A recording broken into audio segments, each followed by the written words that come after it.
Doing? Free booklet about Islam? Spanish, English, what do you want? Spanish. All right, there you go, man. What do you know about Islam already?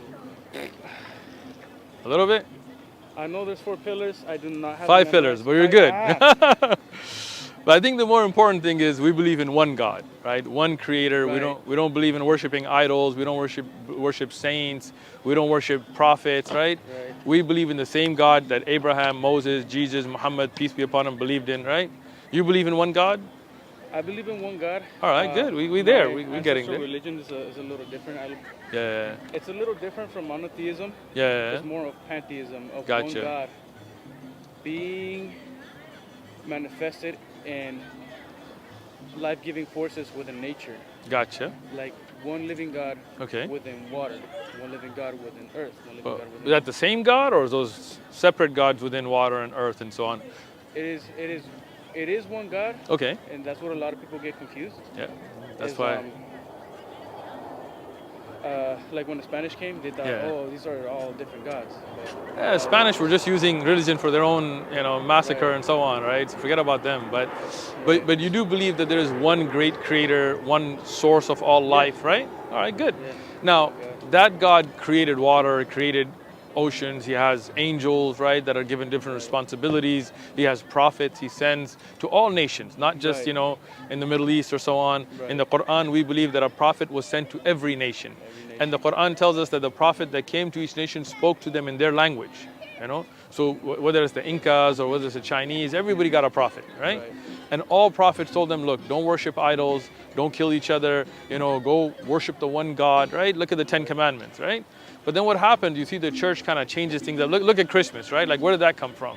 That's a pagan holiday. It's got nothing to do with Jesus, right? There's no Christmas in the Bible. There's no Christmas that Jesus celebrated, right? Yeah. So, or his disciples or so on. Hundreds of years later, a pope decided to bring Saturnalia into the Christian faith, to try to appease the European pagans, to kind of bring them into Christianity. So they change the religion as they want for their own political gain, right? But in Islam, we don't believe in that. Anybody who invents something, it's called a bid'ah, it's called an innovation, we reject it, right? We say we stick to the original message of the prophets, right? I think that makes sense? I think there can be a cultural significance behind what might have started as a pagan religion and made its way into Christianity. Right. It's now just something. But that's not the message of Jesus, right? Right. So I mean, like if somebody has a cultural practice, let's say you like carne asadas, or somebody else likes, hot dogs or whatever, right? That's all cool, and that's your cultural preferences. Somebody, has, for example, if we go down to Central America and South America, the traditions of how you respect your elders and what you call them, abuela or whatever, right? It may be different from like if you go to the Middle East where they call them by Arabic names, right? Or if you go to China and they use their own culture, that's all good, right? But to change the message of a prophet, right? Like meaning Jesus, he worshipped one God. Right. And to be like, no, you got to worship Jesus. Like you see, this is taking that European Greek mythology of Zeus and Hercules and trying to bring it into a monotheistic religion, right? And that's what happened. That's the problem, right? Now, even if you look at the Native Americans here, they believed in one great creator, right? I was up in Canada, and they got the original nations, the people who were the original people, the native of Canada before the Europeans came. And I was having a conversation with one of them, and he was Muslim. He became Muslim. Why? He said, our belief was the same.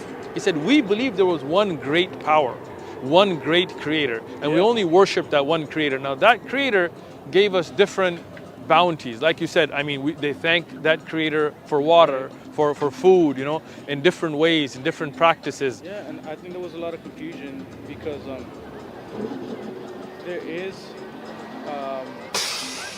there is a lot of incense being burned to, let's say, a statue of Huatlicue. Yeah. But that's because it was a piece of art. Exactly. It wasn't like they were worshiping. So that's the problem with statues. This is why the 10 Commandments, the second commandment, is that you shall not worship graven idols. Because when you make statues, it starts out as just like a reminder of who Guadalupe was, for example, or a saint. But then people start worshiping it, right? Like you go to Mexico right now, people worship saints, People out there, this is the saint of drug dealers, this is the saint of this is the saint of that, right? Yeah, like you know, like I grew up going to quinceañeras and going to Catholic churches, right? We used to go confess, right? Where did that come from? Why I gotta talk about my sins to some priest, dude, right? Like, why can't I just pray to my Creator and confess to my Creator, right? That's what Islam's about, that direct relationship between you and your Creator, right? And it brings mankind together. Like, I was just in Mecca, right? You see people from Venezuela, you see people from Finland. Yeah, I just went. I just got back a few days ago. Yeah, that's my head shaved. You know, we at the end of the the pilgrimage, I shaved my head. Yeah. So. Yeah, so it was beautiful though, because I got to see people from Indonesia, Malaysia, all out there doing the same thing as one family, you know, worshiping that one Creator, right? And you know, you don't have that division. Like here where I used to grow up, there was a Korean church right next to a Chinese church, next to a Mexican church. They were all Christian, but they all had their own churches, right? But for us, the Muslims, we only have one masjid. Everybody, like my mosque where I go, you see people that are Mexican, you see people that are Afghan, you see people that are Chinese. We got brothers from every different background worshiping in the same role, you know, to show that mankind is one, you know. Like, we believe all the prophets were good. Like, we don't say, okay, I just believe in Moses and David, I don't believe in Jesus and Muhammad like the Jews do, right? We don't say, okay, we believe in Jesus, we worship him. We say, no, we believe in Jesus and worship the God that he worshiped.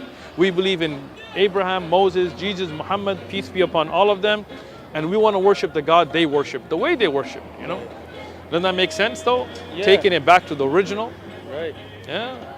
All right, well, read up, man. Yeah, of course. You got questions? We're here. I mean, I know you got that belief already. You believe in one God, right? Right. And you believe that God sent prophets, right? I do believe that. You believe in Abraham, Moses, Jesus, Muhammad being prophets? Do you, this is just a shot in the dark. Ask away, bro. Do you believe that God still sends prophets? We believe that God inspires people till today. He guides us. But the prophets, they began with Adam, Noah being the first messenger. And then the last of them was the Prophet Muhammad, peace be upon him, right? Everything has a beginning and end, right? In the worldly life, right? God has no beginning and end, but that's the Creator, right? Yeah. So that's the last prophet, but we do believe God guides people. Like, we didn't just meet on accident, right? This was something written for you to get this message, right? This is God guiding you because you got that want for truth in your heart, right? So you already had a belief that there is one God, right? But I'm sure when you went to church and they were telling you this white guy on a cross is God and pray to a saint, in your heart you were kind of like, confused me. See, it confused you because it's confusing. And the Bible tells us that God is not the author of confusion, right? So now God is guiding you. He brought you here today, right? Like, I always resonated with the crosses being woven from home. Gotcha. Because that's art, and Yeah. it reminds you of what happened. Right, but think about this, right? When you go to church and see, Yeah, the big cross display, and the yeah. dudes and hanging up there, everybody's sitting pointing that direction. worshiping a idol, basically, right? That confuses, right? So that's the thing. Even like, let's say your dad got shot, right? You don't want to be walking with a bullet casing around your neck, right? Somebody's dad got electrocuted, not going to put electric wires, right? Like this is disrespectful to me, right? Jesus never said hang a cross on your neck, right? Or to worship a cross, right? Yeah. Even if you look at a lot of the historic documentation, they talked about how they used to put people on the palm of a tree straight up. It wasn't even a cross, it was a stake, you know? But the church made this symbolism to kind of brand themselves, right? Like you look at the Pope, right? Where did this whole idea of the Pope and wearing red shoes and white smoke and all this kind of weird stuff come up? It's all symbolism, right? And it was used to dominate indigenous people. When the Spaniards came to Mexico, when they came to South America, they didn't discover anything, right? What do you mean discover? It was already there, right? But they came and they used religion